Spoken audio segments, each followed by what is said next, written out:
On a lighter note, there's something about how the World Cup will be different. You can also get that on the sports page, or it's on the Standard on page 38 and 39. Then Kivuta calls it quits on politics. That also is under the counties, the county segment that is on page 21. Then there's also a story on international stories, that is G20, Game of Thrones forbidden. That is on page 30. So you can also try and see that. There's also a problem on our sporting activities. You see, we're always very happy when our athletes come out and make us proud. Our national anthem is sung in so many different countries. Yes. But the saddest thing about that right now is sports doping. There's a problem with doping. Our athletes are getting fixed. Yeah, so that's also a story on page 4 and 5. So matter to do with doping is something which is matter of concern and should be looked at. Yep. So to make sure that Kenyans we do not, we remain in the front line. As warriors and also as warriors in athletics. Yeah, athletics is something that we are proud of. So when we see the young men, I think the young men are trying to take shortcuts with doping and trying to get that quick money instead of really working hard towards reaching that goal.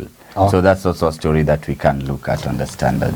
Okay, on the same story, on the Daily Nation, we find that there is a story about prison break. And today, by the way, remember today marks 1 year since those three prisoners who escaped from the prison, but later on they were arrested. From committee. Yes, from committee. So, and we find that no prison break as committee turns to modern security technology.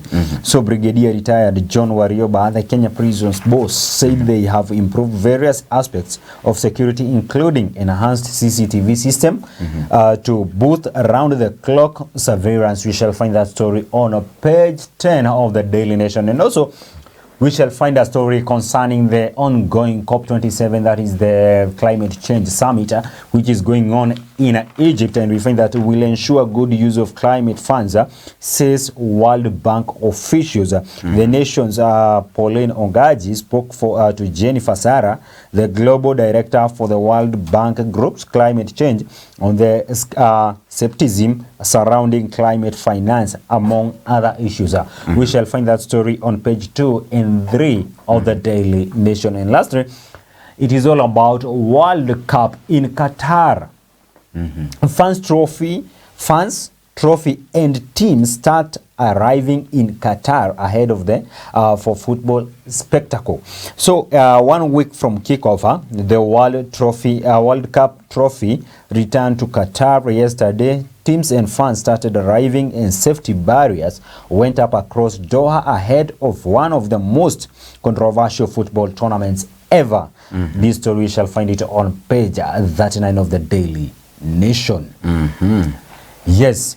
And to just, I've heard you talk about COP27, and there's a very interesting thing that the Maasai women from both Tanzania and Kenya they've made the stay there a very beautiful stay, and people would go there, take photos with them, and try to appreciate their attire, and that tells really a lot about the idea of mwacha mila ni mtumwa, people want to deviate from their cultures, but there are those bad cultures that we have to stop. Yes. But right now there are cultures that we appreciate, like the Maasai culture, them being original and being proud. You see what they're doing to us. Yeah, you can see on page 3 of the Daily Nation they are here, and concerning that one, they are saying that we are underusing our water, say Maasai women at COP27,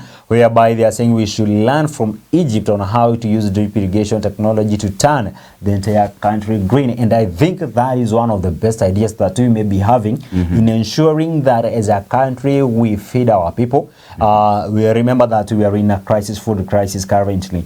So, and many people are suffering there. We are finding that some of the people, especially some, even yesterday, some churches distributed food to various places where people are suffering out of hunger.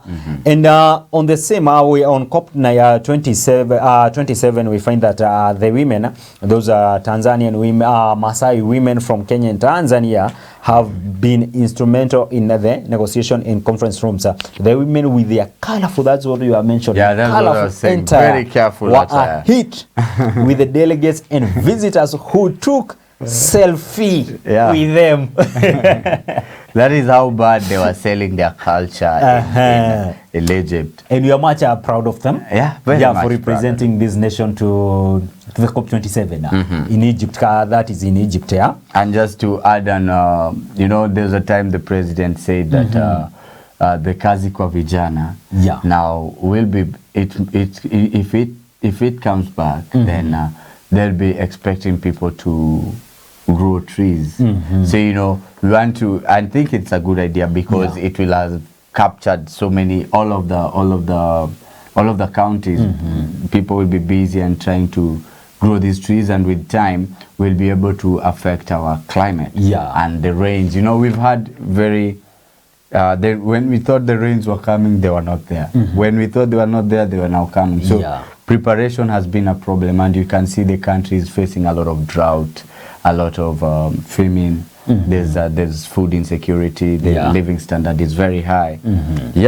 And also on the same note, President, you, as much as he said that he will use the kazi mtaani to make sure that the young men and women will be planting trees. So also he said that Kenya looks up in the next 5 years will be planting at least 5 billion trees. Yes, so that's what we have. And also he also said that it is when he was addressing the COP27, and he said that in the next 10 years to come, he expects that we shall have planted at least 15 billion trees. And you know, according to the government, you are supposed to have, actually if you have a land, you are supposed to have planted at least 10% of your land should be covered by trees. Yes. Just on a lighter note, on a story here about World War II veterans feted by the Britain for their service and sacrifice. So this the heroes were re-awarded medals that they had earned fighting in the mid-century war. So the veterans asked if they could receive some form of financial aid or compensation. What do you think about that, though? So if they received only trophies, I don't think that is a good idea, because okay, you may be having a trophy, but you are dying out of hunger. So you need compensation. You need to be given something. So these are people who sacrifice themselves in making sure that the world is safe for us. So, and you know, if they could not do that, today we could not be where we are now.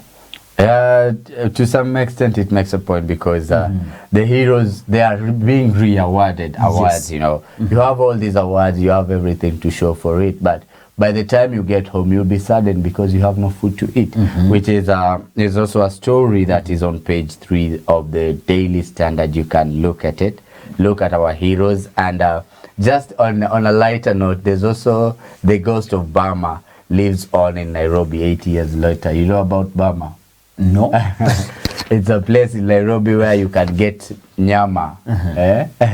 It's known for nyama, and there's a story there, the ghost of Burma live on in Nairobi 80 years later. That is a very interesting story. So the place is always known for meat and selling chicken and stuff. So when you mention meat, the only place that I know about meat is a place known as Kikope, Nyama Choma in Gilgila. That is in Nakuru County. Ujakula nyama hapa Nairobi? Wapi? Do something. I'll surely do something. Yeah, now today, also there is a story that it is on the headline of the Daily Nation. Let us look at that story. And there is a lot of information on this story concerning man on a mission. When we talk about man on a mission, this is President William Ruto, who have so far he have held 126 meetings. And remember that he has been in the office for the last 2 months. You know, he was sworn in September 13th.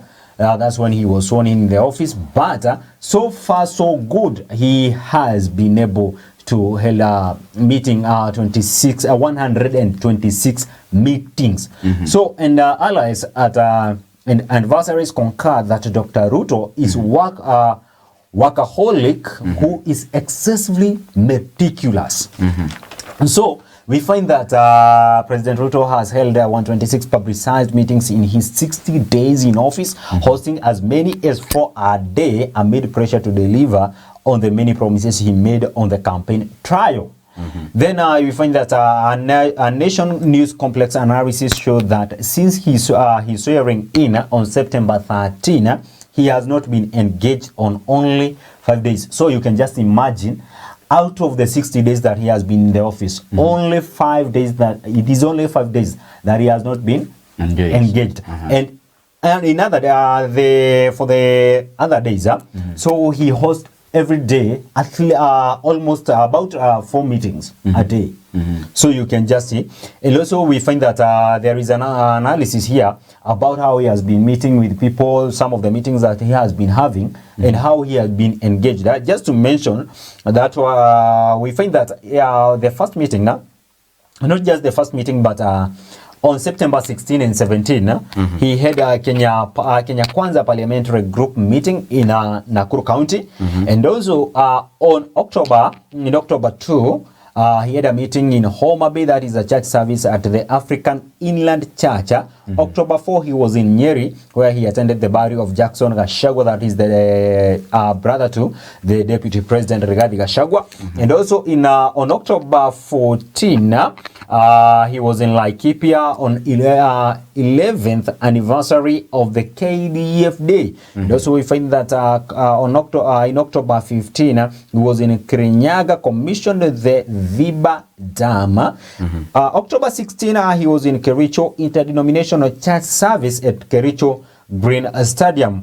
In October 18, opening of the affordable housing project in Ongata Rongai, that is in Kajiado County. October 23, he attended church service at AIC Kitui Township, that is in Kitui County. October 30, he attended an interdenominational church service at Keno, that is here in Murang'a County. And also November 5, the distribution of relief food, that is in Turkana and Samburu. And finally, in Baringo County, that is on November 13, that is yesterday, where in the interdenominational prayer service at Kabarnet ASK Showground. So you can find that he's working day in, day out, making sure that he delivers to the promises that he made to Kenya. So, and we can find that he has been visiting various places, among them that is London, United Kingdom, the burial of Queen Elizabeth, that is on 18th and 19th of September, and also New York, United States, UN General Assembly on September 20th and to 23rd. Also, he was in Egypt from date 6 to 8th of this month of November, where he attended the COP27 climate talks. Uganda, he attended Uganda's 60th anniversary celebration from October 8 and 9. He was in Tanzania, where he was in a work visit in October 10, and also in Ethiopia, where he launched during the launch of Safaricom in Ethiopia, that is in October 6. So you shall find that story on page 6 and 7 of the Daily Nation. Yes. And as I was saying, kuna vitu zengine, they really hurt your heart. Yes. You feel pain. Like this story on page 4 of the Standard. Page 4 of the Standard. Doping. Are our athletes getting fixed, and who benefits from it? it really hurts that the number of athletes who have so far failed the doping tests has risen to number record this year of 200. 200. Yeah, those are athletes. Yeah, those are 200 athletes who have failed the doping test. What is happening with us? Is it a shortcut? Meaning that we have lost a lot, because I believe that among the 200 there are some of the people who could be there in emerge winners. Yeah, that is the bit of it where you feel unasikia kulia, unajua, because yes. we only succeed in very few things that we are known for. We're known for athletics. We're known for rugby. Yeah, you know, in volleyball. Volleyball. Yes, there was a time. Women volleyball. Yes.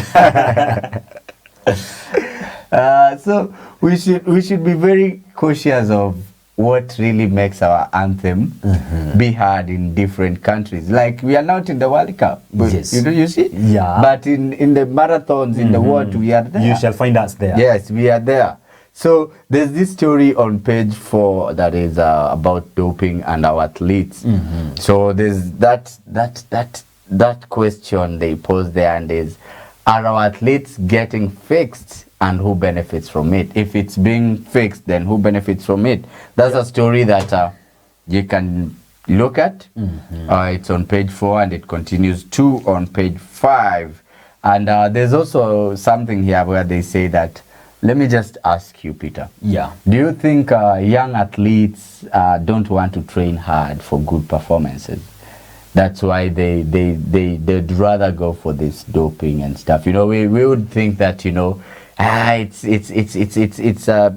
something they're doing for us. Maybe these people are not pushing themselves to the limit so much. But I think on the same note, they are supposed to have some of the people who are mentoring them and telling them, okay, this is what you are supposed to do, because I believe they have their coach. So there are those people who are coaching them and telling them, they are supposed to tell them that you are not supposed to take this drug, because this will be, you'll be penalized. And also you'll be disqualified from being a part of attending that athletics competitions. So instead of you being banned, so it is better for you to do what? To keep off the jobbing the drugs. Yeah. Because I don't believe that, okay, at some point you find that us as young men and women, we are always looking at something that how we can earn. Yeah, it's quick money. So yeah, quick money. You guys try to get shortcuts and be like, yeah, I'm doping.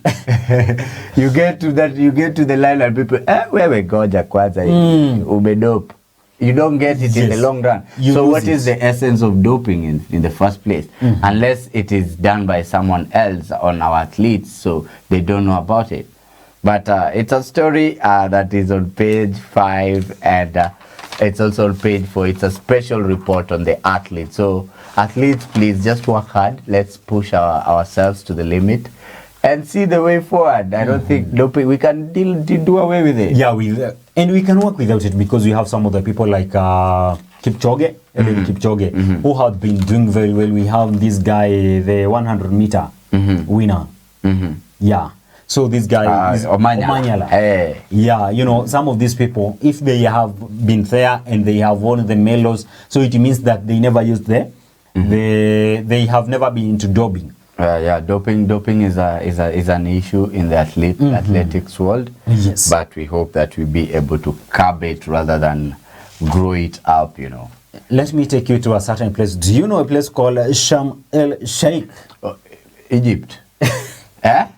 I thought you should know. Egypt. I've been there. So, you know, as much as we talk currently, when we mention Egypt, and this city known as Sharm el Sheikh, it is all about COP27, whereby we are having a climate summit, yeah, which I think it started last week on Sunday, and it will end this week on the 18th. Yeah, so by the way, let me just cut you short. Do you know I was supposed to be there? What happened? The only problem was, see, you remember pilots were behaving badly while in strike. Yeah. Sasa ndege ya kulipeleka Egypt Akula singepitia Red Sea, but I would have been there right now. Paka it. No, you could have, okay, what you could have done, you know, while Rudi Kazini, let alone. So I thought that you could have went there. Walisali referred pesa yangu. Ukakula. Waliripad pesa hiyo. Ukakula. Na kusave pesa ni gumu sana. Ona generation yenye tuko nayo. So just as I take you there to Egypt, we find a story here on page 2 of the Daily Nation. This is a World Bank. World Bank says that we will ensure good use of climate funds. And remember that World Bank Defense providing climate financing as loan instead of grants, saying the projects it is financing are economically viable. And also we find that on this summit, we find that the main focus is on the need to scale up climate finance. The World Bank has been taking part in discussion and event as one of the main financial institutions. You know, it is one of the leading financial institutions here in the world. So that's what they had to say in Egypt. And as I conclude about the climate change, we find this story about Kenya awarded for climate financing. A very good thing. Yeah, it was awarded yesterday. Out of the Kenya was one of the 4 winners from a pool of 20 finalists at the ceremony organized by the Global Center on Adoption. So some of the counties that has been that benefit from this initiative include Makueni, Wajir, Isiolo, Garissa, and Kitui. So the award was received by none other than the CS for Environment, that is Madam Soipan. Tuya. You can find that story on page 2 and 3 of the Daily Nation. Why are you jumping this? Why are you jumping? I have just mentioned about it. Why are you jumping these ladies? And you know, they're like the athletes bringing our life back, giving us like umesikia wasichana wa Masai wanafanya lili huko Egypt. We are not talking about the pharaohs right now. So the women with their colorful attire were hit with the delegates and visitors who took selfie with them. So we must be proud by the way. If our women went there and everybody was like, I must take photo with selfie with these women by their decency. Let me tell you. Let me tell you the big people we have made silent. Yeah. Number 1. Wasichana wa Masai women walikuwa wamevaa local attire, you know? Yeah. So that means they were in a cultural regalia. Wasichana wote walikuwa wamepaka makeup, wamevaa heels, wamevaa sijui lili. Hakuna mtu amepiga selfie na wao. Tumeangusha hadi Pharaoh. Hakuna mtu alienda kuangalia sijui pyramids, sijui nini. No. People were looking at the Kenyan and the Tanzanian Masais showcase their culture to the public. Now if we tell people to get back to their mwacha mila ni mtumwa, wanakata. Yeah, they say that imepitwa na wakati. Imepitwa na so wakati. We are digital. Wanapaka maskara. Umeona watu bila maskara ndio wanatokea kwa gazeti. Anyways, we are very grateful about the Maasai ladies doing their thing and making us proud as we continue. So there's a big story on page 6 and we'll be talking more about it on our second segment, that is the political segment, and that is the vetting of 51 principal secretary nominees that starts today. I think it's from around 9. Yes. Yeah, so we'll be talking more on that story on our next segment. Just to highlight to you the stories within these papers. Have a story here on page 8, a national story that says Ruto's painful austerity measures to hit civil servant traders hard. So the Treasury has asked the state departments to do away with emoluments often acquired by state workers. So there's a story there that the Treasury has proposed a 75% budget cut in communication services, supplies, advertising, hospitality services. So even you, the journalists, will be affected. The hospitality industry will be affected. So that's a very, very big story, and it's on page 8. Yes. Okay, now on page 4 of the Daily Nation, we find that MPs now target Uhuru era laws for amendment. And we find the legislature cite several regulations put in place by cabinet secretaries and state agencies. And some of the state agencies that we find that some of the state agencies, specifically that is Central Bank of Kenya, that is CBK, and also Teacher Service Commissioner, they are saying they are terming it as they are surpassed the power of Parliament, and CBK is on the spot for implementing the contentious large cash withdrawal and deposit regulation aimed at checking illicit financial flows like money laundering and terrorism financing, among others, without parliamentary approval. By the way, let me ask you a question. Lisa. How the large amount of money that you have ever withdrawn from your account? How much is it? Or even transferring to another person? Is that a question? Yes. Because, you know, there was this amendment that was there, this bill about you are not supposed to transfer more, if you have to transfer more than 1 million, 1 million and above. So you must have a letter indicating why are you transferring that amount of money to another account to another person, and even withdrawing that amount of money. Yeah, so that's why I'm asking you, were you affected? Yes, I was affected. I'm very affected. Very much affected. So if this bill is passed by the parliament, so you will be safe because they are going to do away with it. Yeah, you know, there are things like kidogo, you're going to buy yourself a new car. They tell you, oh, you know, how are you paying it, sir? You know, you get there. Yeah. How are you going to pay it? Is it credit? Are you going to do us a check? Me as I am, I tell them cash only. Yeah, I'm only doing cash. Yeah. Like, come, kuja kando kidogo.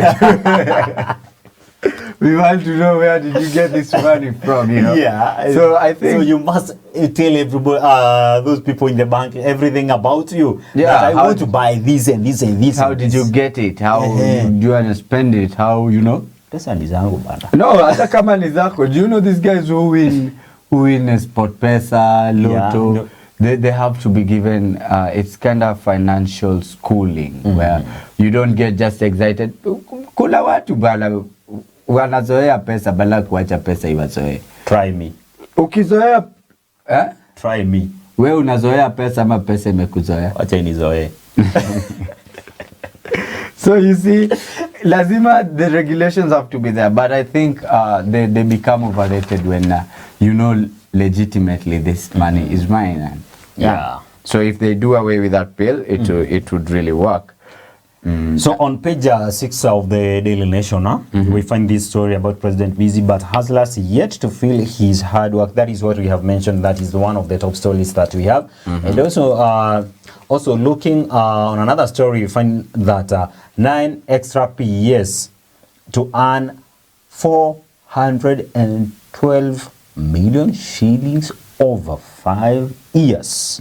Now, Ruto dilemma in cutting costs and rewarding loyalists. You know, loyalists. Yeah. Yes, and we find that he's set to name Chief Administrative Secretary, that is CAS nominees this month. And some of the people that people are looking at and think that they might be there on the CS. Might be the CS of this country are former Senator Hassan Omar. That is former senator from Mombasa, and also that is another person is Johnson Modhama.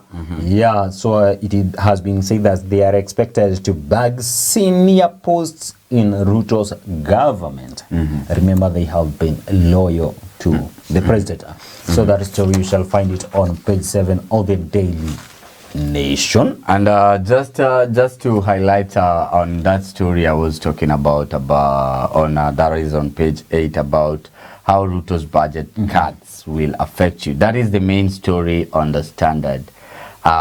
They break it down on how to show you how Ruto's budget cuts will affect you, and the losers purchase of furniture, vehicle refurbished, or buildings done away with. That is 100%. Then there'll be 75% spending on research, visibility studies, project preparation has also been slashed.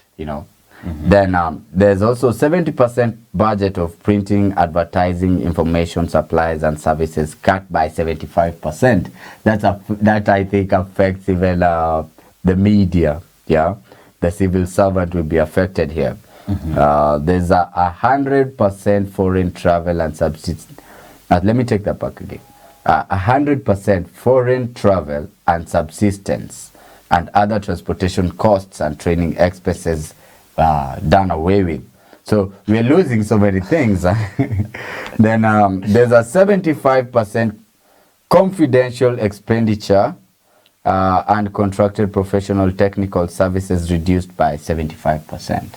So things have been reduced. They will remain with only 25%. Spending on fuel, lubricants, and hiring of transport of vehicles has been slashed too by 75%. So you can catch more on that story on page 8. And let's just give you other stories that are very interesting on the Standard. And on page 12, Mudavadi says, don't expect tax rises. We just want more people to pay up. Yeah, we are not raising the taxes, but we want so many people to pay up. So if you have not been paying tax, you have to. Yeah, you have to. Kulipa ushuru ni kujitegemea. Kabisa. That's what they say. So because we find that some of the people in some areas like hawkers, they have now, some of them have not been paying tax, and now they have to. Some of the companies, big companies there. So I think the government is working out to make sure that everybody, or even any entity, corporate, and even individuals who are in business, that they'll be paying tax. Yes. So that we may be able to have finances to money to finance the development of the country. Yes, and the projects that we have in the nation. And I like the way the Standard has tried to bring it down. I wish I was able to highlight it for you, but it's a story. It's a whole page 12 story, and it's a question answer kind of talk. And there's this ODM leader Raila Odinga says Kenya should not be overtaxed as they cannot afford the heavy burden because of the high costs of living. And there's an answer there. So it's a very kind of a conversation. It's more of a dialogue where it's you get to be accountable for your answers. If I ask you what is your name, you won't tell me I have so many names. You'll just tell me this is my name. Yes. You are accountable to it. So I think the question answer where Mudavadi, the Prime Cabinet Secretary Musalia Mudavadi, says there is too much misinformation being peddled about the Kenya Kwanza government agenda by the opposition. He says there are Kenyans who should be paying taxes but do not because they are shielded. So in an interview with the Standard, Mudavadi tells of how Kenya Kwanza intends to raise revenue for its ambitious programs and pay the huge government debt. That issue of debt, inafaa kufanya usilale. No. Ukiamka hivi kidogo I don't think na daily ya China. I don't think in any way that anybody should not sleep thinking about the day ya China. Why? Because nobody will knock your door and tell you, hey bro, nini, leta zangu. Nobody will knock your door. So what the only thing that you have to do actually in that on that story, I think everybody should read that story and understand what Mudavadi means. Yeah, when he talks about that the government is not going to rise the tax, but they are going to make sure they have many ways of getting tax. Yes. So I think, bro, life. Siwezi kosa kulala. It disturbs you. Yeah. Uko kwa nini express unajua tu hii niko kwa njia lakini unajua sijailipia. The only thing that you can, the only thing disturb you. The only thing that you can do on such, work hard. Work smart. Not even harder, work smart. Let me ask you, Peter. Yes. The idea of we were expecting that our taxes will rise. And now here, the Prime Cabinet Secretary, Musalia Mudavadi, comes out and say, we just want more people to pay up. Yeah. So who are these people who are being shielded not from paying? Yet it's from 18 people should be paying taxes. There are some of the people that have not been paying tax. Like. Okay, like, you remember we have some cases of whereby some of the even companies that, like the manufacturer companies of alcohol, they have not, some of them, they were shut down for failing to pay taxes. So I think some of these companies will be targeted. Every company that has not been paying tax should pay. And even some of the things that are, some of the individuals, maybe who are small business enterprise, small entrepreneurs, maybe will be paying taxes, right? So maybe that's what they'll be doing. But I will read that story about and try to understand what Mudavadi means when he says that they will not rise the tax. Yes. And there's just a story here that I want to talk about. Owalo, that is the Owalo says that is the ICT Cabinet Secretary Eliud Owalo says Ruto's government won't discriminate against Nyanza. Owalo says the state will establish fish processing plants on the beaches of the Lake Victoria. He appeals to lead. He appeals to leaders and the electorate to put politics aside and support the government in service delivery. Yeah.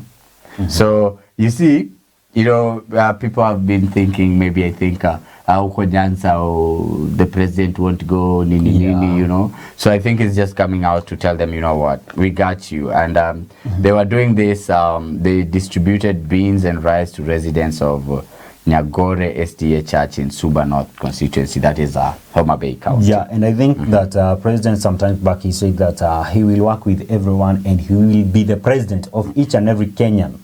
Yeah, so there will be no discrimination if he'll be adhere to what he said. Now, on page 8 of the Daily Nation, we find that Kibwana quits politics as state job, and we find that former county boss has been trying to unite allies of President Ruto in Ukambani. Former Makueni governor is reportedly agreeing for a post in President William Ruto's administration. We shall find that story on page 8. And last, on page, the same page, we find it is all about the petition, the poll petition against Wajir governor set to start. This is whereby the hearing of an election petition filed against Wajir governor Ahmed Abdullahi starts this morning. As a petitioner, Hassan Mohammed Adam seeks the poll, the nullification of the August 9 poll, saying the exercise was not free and fair. Yeah, you shall find that story on page 8 of the Daily Nation. And did I tell you that kwa hii maisha yangu I'm always called doctor? They took kidogo. Okay, are you a professional doctor? Or you hold a PhD? Or it is kind of a, which kind of a doctor? Niko na certificate. Ya daktari? Yeah, HTS. So you are a medical practitioner? I'm a HIV testing services counselor. HTS, HIV and testing services counselor. I give up. Wait, bado sijamaliza. After that, unajua HTS ni ile you do HIV and testing. Kama wewe I can test you. na I cancel you just by the look of eye. With the equipment. Okay. So na nini, I test you, I cancel you, Yeah. But the other word I'm going to say is called adherence. Hiyo pia iko kwa medicine. Najua ujui. Na kamera lady anatuangalia ajui. Now adherence is where if someone is sick and they're taking medicine, you are able to follow them up, see how they're taking their medicine, if they have a support system, if they're having good, So there's a story here. It brings me to the story. It's on page 13 and it's on Matters Health. And it's about KEMSA shelves HIV drugs over safety concerns. Ndio kwa maana nikakwambia doctor cause nimeona HIV drugs over safety concern. That is my place of what do you call you another side of apart from being a journalist. Yes. By mistake I was supposed to be there. No wonder you put on glasses. So there's a story, it's on page 13 now. KEMSA shelves HIV drugs over safety concerns. So Kenya Medical Supplies Authority, KEMSA, has shelved batches of antiretroviral drugs, that is the ARV, over safety concerns. According to the Pharmacy and Poisonous Board, that is the PPB, the drugs tenofovir